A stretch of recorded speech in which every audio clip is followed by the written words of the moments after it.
You are listening to the Manument Podcast. My name is Casey, and I'm here with my buddy Glenn Johnson, investment advisor and founder of Jabez Financial right here in the Uncasville area.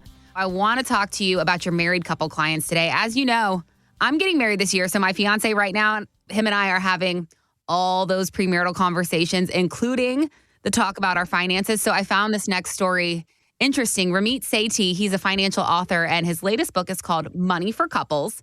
And he tells Morningstar that the biggest mistake couples make in planning for retirement is that they designate one person as the money person while the other one just kind of tunes out. So let's take a listen to him. Here's the dynamic. We intuitively divide up responsibilities in a relationship. One person empties the dishwasher, the other mows the lawn. I get that. But money is unlike any of those things. Money is much more similar to parenting. It encompasses every part of life. And you would rarely see a couple, especially these days, who says like, oh, he does the parenting or she does the parenting. No, it's like, right, we both do it. We talk about it every day. And that is the same with money. So my question for you on this, Glenn, is how do you prepare couples for the possibility that one partner may have to manage all the finances alone someday? I mean, these are conversations that nobody likes to have. So I'm curious how you navigate that in your office with your clients. Well, you know, I'll tell you, the fact that he was using parenting as an analogy for managing financial responsibility, it is so on point from a lot of different perspectives. We start with, just like parenting, both parents need to be on the same page with the end objective in mind. Like, how are we going to raise this child to get them to be a fully functioning adult, right? So we have start with the same end objective in mind. And then when we delegate tasks, like you were saying, one person's going to cook dinner while the other person's mowing the lawn, right? You've delegated tasks, but it still has the same objective. And we have to both parents need to be aware of what's going on. And a lot of times, one person is managing the money while the other person has nothing to do with it. And if nothing else, they have to start with at least being informed and being aware of what's going on. And kind of like with parenting, usually it's the mom that takes care of the child's immediate needs. They make sure they're fed, they're dressed, they get on the bus on time. You know, they're taking care of these day-to-day things. Meanwhile, the dad may be concerned about, well, what are they going to do when they graduate high school? Are they going to be able to have a job? And he may not even be in tune with what's going on this week in the child's life. And the communication component of that is where things can get sticky, because when the mom's caring for the immediate needs and the father's not necessarily paying as much attention to that, the mom may think, well, does he even love our child? Does he care about what's going on? And then when the dad may think, well, is my wife even concerned about this child's future? She's just looking at today. She's not thinking about what's going to happen down the road. And realizing that they both have the same objective. They want to care and raise for the child. So that's why having those regularly scheduled meetings about how are we going about raising this child? Are the immediate needs met? And are we laying the foundation for a successful future? Are we communicating about it? And when we communicate about it, that's when we can realize that, wow, you know what? We both love this child and we're both bringing different things to the table. So when we have a conversation around money, just because one topic may be more interesting than another, like the day-to-day needs may be more interesting to one person, you know, the future may be more interesting to the other parent. We have to intentionally sit down and have conversations around the end objective. So we're comparing this conversation around parenting to the conversation about finances. And I kind of feel like we need to reframe the goal and look at it like talking about money is not a restriction. It's about creating more options and more freedom, really. So I'm curious, for couples who've never really had these conversations before, Glenn, they avoid them. What does that first productive conversation look like? How do you get both partners comfortable and engaged without it turning into a stressor or a conflict between the two of them? Right. And that's where you've got to establish the common ground. Meaning, what do we have in common here? And what are we both striving for? And whether it's striving for the success and development of their child, or if it's striving towards a stress-free financial future where they'll be able to do the things that they want to do. So establish that common ground and then recognize that when there's one topic that's more interesting than the other. For example, and it can be a sore spot, like budgeting. I've found a lot of times that when a married couple starts out, one spouse will spend a little bit more than they need to, and the other spouse will be a little too tight and not really enjoy things today. And if they're not in good communication about it, over the years, they'll end up overcompensating for one another. And the spouse that spends a little too much ends up spending a lot too much. And the person that ends up being a little too tight will end up pinching a penny till it screams and they suck the joy out of life. So we start with the end in mind. And then we recognize, like take budgeting, for example, we got to address the concern. The person that doesn't want to talk about budgeting, it's usually because they think, well, if we're going to talk about budgeting, that means I'm not going to be able to do this. I'm not going to be able to do that. And life's going to stink. So let's just avoid it. Let's just not talk about it at all. Right. When the fact is, when you put together a budget, you're actually able to spend more. So we want to address the spouse that doesn't want to use a budget. We can't approach them by saying, all right, you've got to cut back. We can say all these things that you want to do, they're great things and I want you to do them. And I want you to be able to enjoy doing them. When you have a plan in place and you see in black and white how you can afford to do these things, you'll actually enjoy spending your money even more. Then there's the financial management.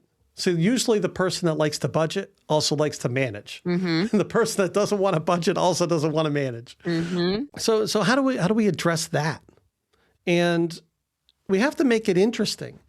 We make it interesting in the sense that the person that has no interest in finances, it's often because they're more interested in people than things. They're not thinking, I care about how happy is my family right now? Am I making a difference in someone's life? And so I can care about people so much that I don't even want to pay attention to the finances. But we got to look at, biblically speaking, the Good Samaritan wasn't broke. He had some money, he had some financial responsibility. And so when we take care of our finances, it actually puts us in a better position to be more productive in really caring for the people that we love. So if you're having these conversations with couples and they're making a budget, you're helping them with a spending plan, how do you lead that into the conversation about a financial survivorship plan? Does that come naturally when you're having these conversations? How do you get there and how do you walk them through that? Actually, that's ultimately where we end up every time. And I say that because as we plan out the different stages in life, so unless it's a murder, suicide, or some crazy accident, people don't go at the same time. Right. There's a surviving spouse. And if it's the spouse, and this is the thing, it goes both ways. If it's the surviving spouse that has been managing the money the whole time, well, maybe they're fine in that department. Yeah. But you know what? If they haven't been building the relationships and caring about other people, they may find themselves with a pile of money, but also very lonely. And then there's the people that may have, they didn't want to pay attention to their finances, but they may have a great support system, but they're still struggling to get by because they're overwhelmed with the daunting task of now being burdened with all of this financial responsibility. We recognize that both of them are important, but when we can communicate and get on the same page, now we can find that the person that didn't want to pay attention to the finances so much, once they have an understanding of how the plan actually works, now they don't have to have that financial fear. They don't have to have this thing looming over them that like, oh, someday I may have to handle this. I mean, that's a crappy thought to have to keep thinking about. Right. So I lose my spouse and I'm going to have to do this. And in the same respect, if for the person that's managing the money, they want to make sure that they're still actively engaged in the day-to-day activities and establishing relationships so that when one spouse passes away, this is where it becomes even more important to have already established a relationship with an advisor, with a financial planner, with somebody that knows you. To have that relationship so that nobody's left alone, especially dealing with the aspects of life they don't naturally have an interest in. By providing that and developing these relationships, that's really what gives people the assurance they need to know that they'll be okay. Well, so that was kind of my next question. Once you have this conversation with a couple, once they finally have that clarity, they understand the survivorship plan, what changes do you typically see? Does it shift the way that they spend right now, or the way that they maybe communicate, or even the way that they feel about their long-term plan? What do you usually see change in them? Well, here's what happens. As someone's financial education increases, their risk tolerance will conform to their risk ability. This is what gets people on the same page. For example, for somebody that has a really high risk tolerance, they may only have 20 grand in the bank, but they're happy to take their Social Security check to the casino. High risk tolerance, low risk ability. Then you've got somebody that has a higher risk ability, but a low risk tolerance. They'll just want to pinch their penny till it screams, and they're not going to want to do anything with it. So when we get people on the same page, especially as we move later in years, what that accomplishes is people's behavior will conform to their ability.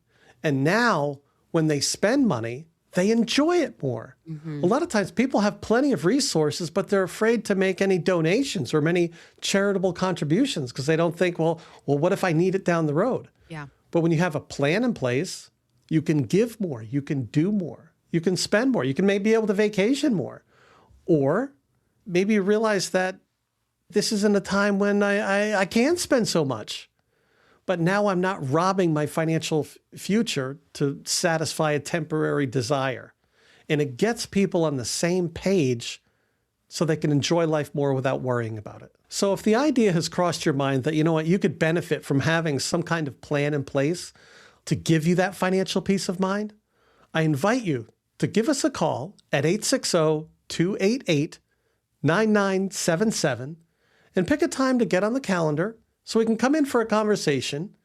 I'd love to hear your story and put together a plan that you can feel good about and confident and enjoy those retirement years so much more. 860-288-9977 is the phone number. Glenn has years of experience working with couples, helping them get on that same page and have the tough conversations that ultimately lead to them feeling more confident and secure heading into their retirement. So if this sounds like something that you and your spouse might need some help with, I encourage you not to wait. Take that initial step to schedule some time to talk directly with Glenn. 860-288-9977. No obligation, just a no pressure conversation with a professional. One more time, 860-288-9977 or online at jabezfinancial.com. And that's Jabez, Jabez. Thank you so much for listening to this episode of the Manument Podcast. Make sure you subscribe wherever you get your favorite podcasts so that you never miss an episode. And we will see you next time. Take care.